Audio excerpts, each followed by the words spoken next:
ఎన్నో సమస్యలు వచ్చాయి. ప్రతి ఒక్క కుటుంబం, ముఖ్యంగా మద్యం అలవాటు ఉండే కుటుంబం, ప్రతిరోజు సాయంత్రం ఒకసారి ఆలోచించుకోండి. మూడో విషయం ఇసుక. దేవుడిచ్చిన ఇసుక నదుల్లో, కాలువల్లో ఇసుక ఉంటుంది.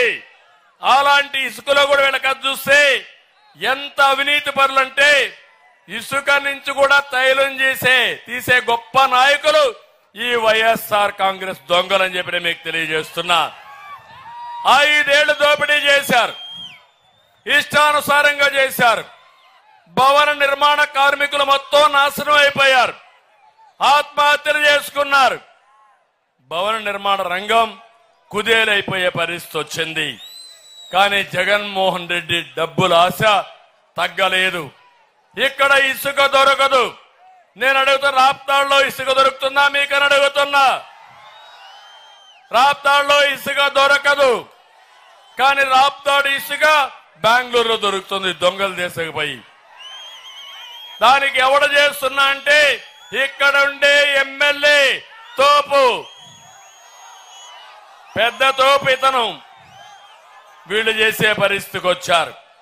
నేను ఇంకో పక్క చిన్న చిన్న కాంట్రాక్టర్లందరూ చనిపోయే, ఆత్మహత్యలు చేసుకునే పరిస్థితి వచ్చారు దివాలా తీసి. రాష్ట్రంలో 40 లక్షల మంది ఇసుక పైన ఆధారపడి భవన నిర్మాణ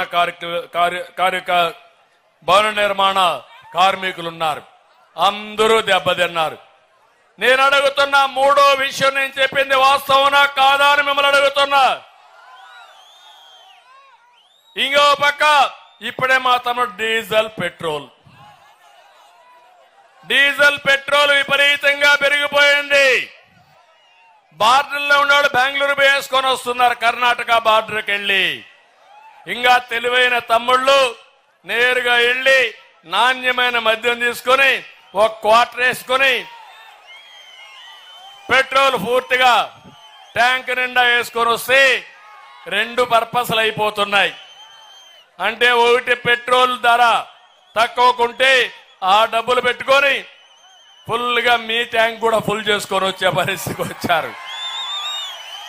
రాష్ట్రానికి వచ్చే ఆదాయం పోయింది, ఎవరా కాదా? రాష్ట్రానికి వచ్చే ఆదాయం పోయింది. పెట్రోల్ డీజిల్ ధర వల్ల నిత్యావసర వస్తువుల ధరలు పెరిగాయి. కరెంటు ఛార్జీలు పెరిగిన దాని వల్ల నిత్యావసర వస్తువుల ధరలు పెరిగాయి. ఒక్క ఉదాహరణ మీరు చూస్తే 2 వీలర్ వెహికల్, ఒక స్కూటర్ ఎవరన్నా వాడేవాడు 2 లీటర్లు వేసుకుంటే 25-30 రూపాయలు రోజుకు అవుతుంది. 30 రోజులంటే ఎంత అయింది తమ్ముళ్ళు? 30 రోజులకి 900 రూపాయలు అయింది. 12 నెలలకు 12,000 అయింది. కనీసం 12,000 రూపాయలు సంవత్సరానికి ఒక పెట్రోల్లోనే మీ కుటుంబం ఖర్చు పెట్టే పరిస్థితికి వచ్చారు. ఇంకా ఆటోలు కానీ ట్యాక్సీలు కానీ వాళ్ళ యొక్క బాధలు చెప్పాల్సిన పని లేదు. అందుకే ఈ 4వ విషయంలో మీరు శ్రద్ధగా ఉండాల్సిన అవసరం ఉంది. ఇంకా 5వ విషయం, నేను 5 చెప్తున్నా, ఇలాంటి కొన్ని వందలు ఉన్నాయి. 5వ విషయం మీరు చూస్తే, తమ్ముళ్ళు ఉద్యోగాలు వచ్చాయా మీకు? జాబ్ క్యాలెండర్ ఇచ్చాడా మీకు? మెగా డిఎస్సీ పెట్టాడా మీకు? అనంతపురంలో ఒక ఉద్యోగం వచ్చిందా మీ పిల్లలకి? మళ్ళా మీరు వస్తున్నాడు అతను ఇక్కడికి రాయలసీమ తిరుగుతానని. మీకు రోషం రాలా? యువతకి కోపం రాలా? యువతకి నిలదీయాల్సిన బాధ్యత మీకుందా లేదా అని మిమ్మల్ని అడుగుతున్నా. ఎన్నికల ముందు చెప్పాడు, ఏటా జాబ్ క్యాలెండర్, మెగా డిఎస్సీ. మళ్ళీ మీకు జాబు రావాలంటే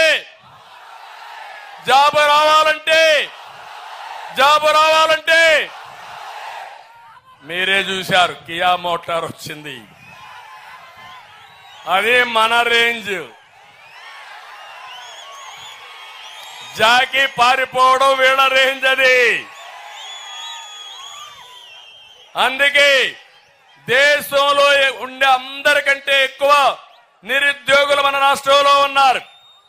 ఒక తల్లి, ఒక తండ్రి పిల్లల్ని పెంచి బాగా చదివించి మంచి ఉద్యోగం వస్తే మిమ్మల్ని చూసుకుంటారని ఆశపడతారు.